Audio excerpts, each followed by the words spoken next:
what does it take to be an EFT practitioner? What does it take to be an amazing EFT practitioner? So we have 2 training courses that we offer for practitioner. We are offering EFT practitioner as a practitioner only training. Our market has said, people who want to add EFT to their existing business or to just be an EFT practitioner without the life coaching part. So we've been able to split it out finally, and we've got it on offer. So we offer a practitioner of EFT. Then we offer an advanced practitioner of EFT and life coaching as combined training. So both of these share the same qualities. Both of these trainings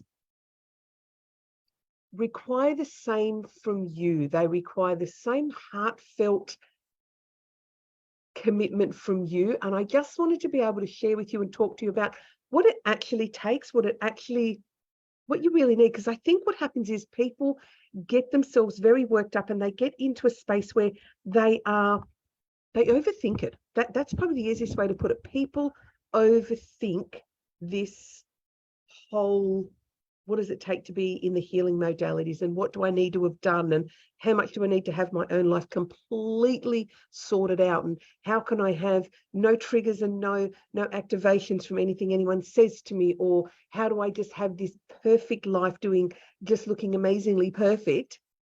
Is that what I need to get started? And the answer is no. And I think it holds a lot of people back. I think it holds a lot of people back from even considering to jump into our advanced training. It's like, well, I haven't done the basics, but our advanced training trains them in all of it. It trains you in all of it. Add in the EFT, add in the coaching, add in the business. And same with our EFT practitioner training. We take you through what you need, not only to be a great practitioner and to learn everything you need to work with a client, but we also give you what you need for you. Because your training's part of it, but growing you is another big part of it. We absolutely advocate here, Strange Happy Institute, that doing your own work is absolutely essential to being an amazing practitioner. And the reason being, if you don't, things that your clients bring to you, you get activated and you get triggered and you get bothered and it upsets you, or you get wound up in your head about things. So this morning, let's go through the key things that you need to be an amazing practitioner. Now, we do have a handout for this. If you would like the handout, type underneath the video me, and we will get a copy of this across to you. But number one that I know that people need, come with a servant's heart. Now, when we work with our clients and we help them in a personal transformation, so we go from, they know that something's broken. Very, very rare does someone come to us with the idea of needing to or knowing exactly what's going wrong for them. They may be able to language what they believe is going wrong, but the core stuff, very rare can they actually tell you the core stuff of what's going on. So for us, come with a servant's heart. Come with a curiosity about what makes people tick, what makes people do the behaviors that they do, and get curious about how you can help them shift that. So a servant's heart is number one. So when we also talk about servant's heart, it is the ability to hold space for somebody. We hear that bandied around an awful lot these days. Hold space. What does that mean?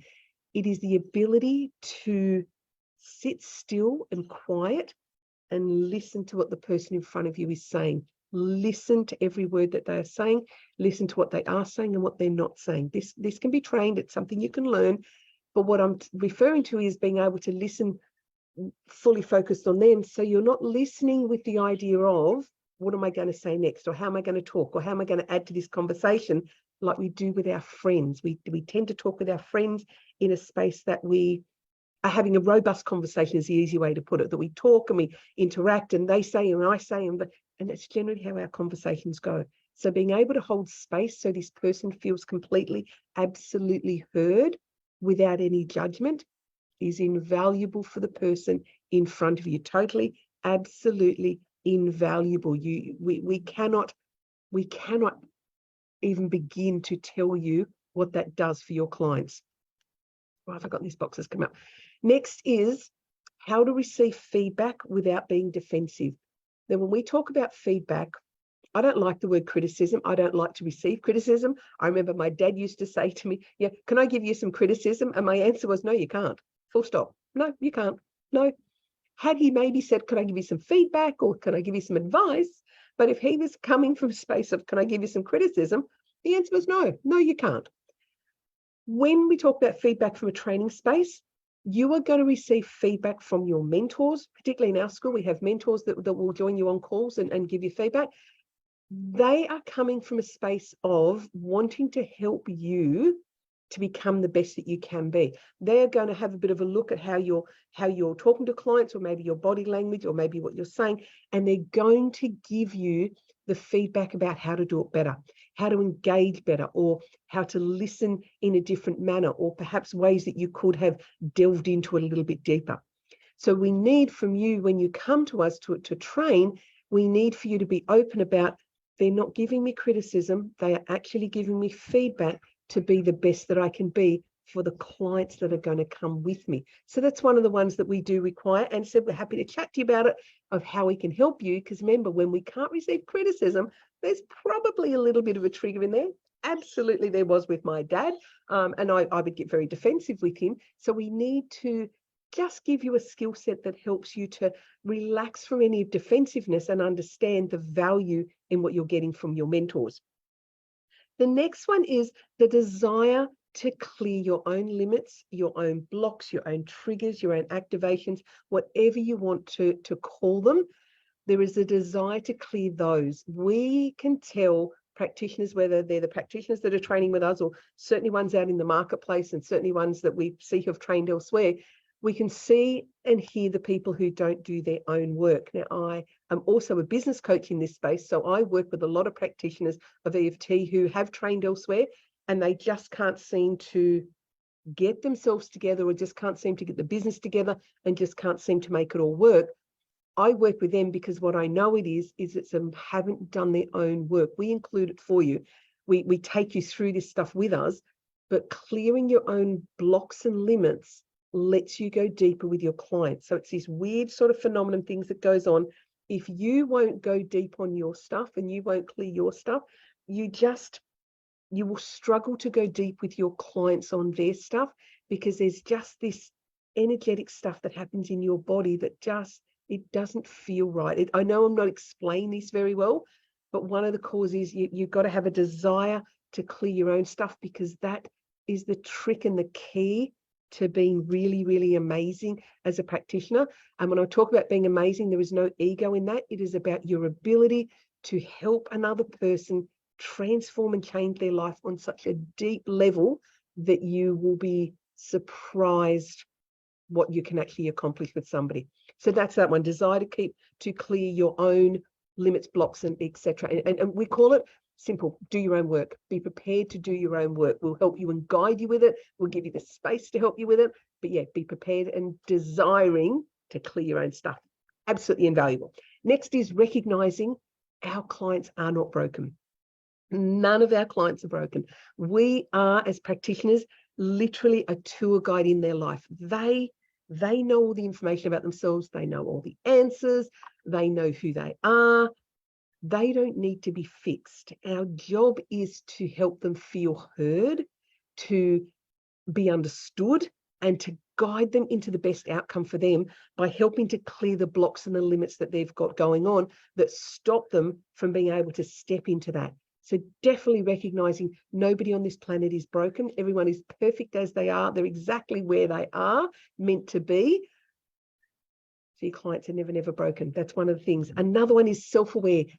Be self-aware of your own emotions. Be self-aware of, we all have dark secrets or deepest memories or deepest thoughts that we kind of keep all packed away. We all have stuff that we have never told another person. Be aware of the emotional triggers in behind them. Be okay with delving into those. Be okay to delve into those.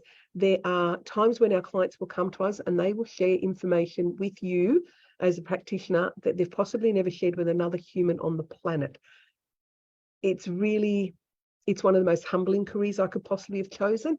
It is one of the most amazing careers I can possibly have chosen, because the number of people who I've helped move from big T trauma, big traumas, big impactful traumas, from suicidal thoughts to people who have actually wanted to take their own lives and have gone through part of the process, through to people who may or may not have had big trauma, but just want to create a big, amazing, fabulous life for them, and they're just a little bit stuck. Getting aware of your emotions will help you to move them through their emotions.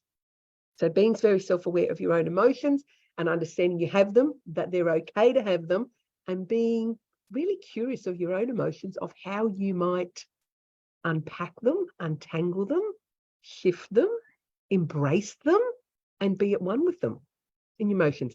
And the other one is, the last one on this thing, is get willing to get really comfortable in uncomfortable silence. I have an analogy I use with our school students is, when you ask a great question to somebody in a client session, think of it in their brain. In their brain, they're then going, right, he's asked me a question. They need to run down to the basement of their brain, and wherever their basement is, and they need to fuss around in all the boxes, and they need to look around, and they need to find the answer to your question. Then, when they've found the answer, they need to run back up that little ladder and back up to you and tell you the answer. Now, coaching conversations, EFT practitioner conversations, usually we are asking questions that people are not usually asked, don't usually have the answer readily available. They kind of got to go and find it in their brain. We ask questions that delve in a bit deeper than what your average conversation does. So to use the analogy, they've got to run down this little ladder, down to the bottom of the basement, find the question and come back up. Some clients are going to take longer to do that than others. Not everybody is going to be quick to find those answers. They'll get all in their head, they'll overthink it, they'll question it while they're on the way down into the brain basement to go and get the answers. Your job is to get okay with sitting silent while they go and do that. Said some will take a little bit of time, some will be bang, bang onto it. The reason you've got to get comfortable with the uncomfortable of silence, generally as humans, we don't like silence. If the conversation goes silent, somebody jumps in. So the trick is, if you're sitting silent, your client has time to go and find the information in the basement, because if you ask another question while they're down in their basement trying to find the answer to the question you've asked, they're coming back up the ladder and going, huh, what did you ask me? Because you've changed the question. And then they're going to go back down into their basement again, into their head, and they're going to find the answer. So you ask a great question and then you zip it and you sit there for them to come back with the answer. Now, sometimes you will find that they know the answer. Sometimes they may struggle with the answer, and you might need to support them through that. But getting very uncomfortable in the discomfort, what that does, because I said humans as a rule, we will feel that need to fill the silence. So if you're not talking, because you're a practitioner and you're saying nothing, guess who feels the need to say something? Your client.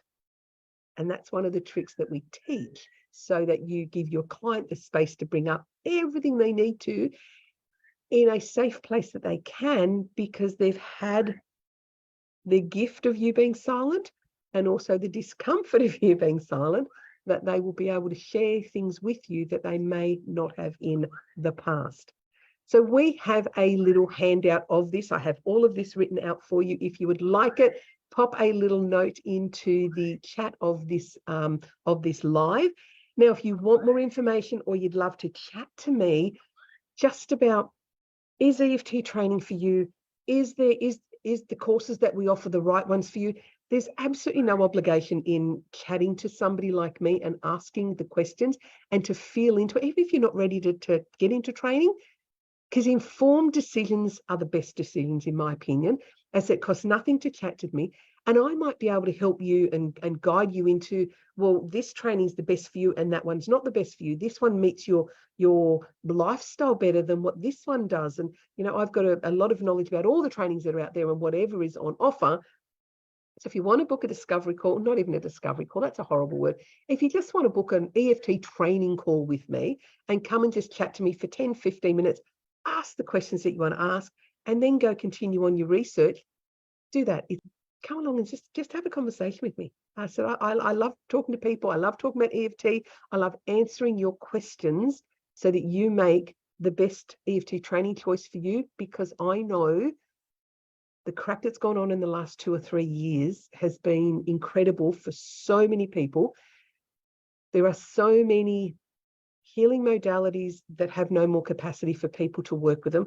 There are, counselors and psychotherapists and psychologists, and all those people have completely full client books and can take on no more. And there are so many people who are still in need of support. And so I know that there is a need for people like you and me to be practitioners to help support these people. So come along and ask the questions, get the information, and come and be an EFT practitioner. As it's a fabulously wonderful, amazing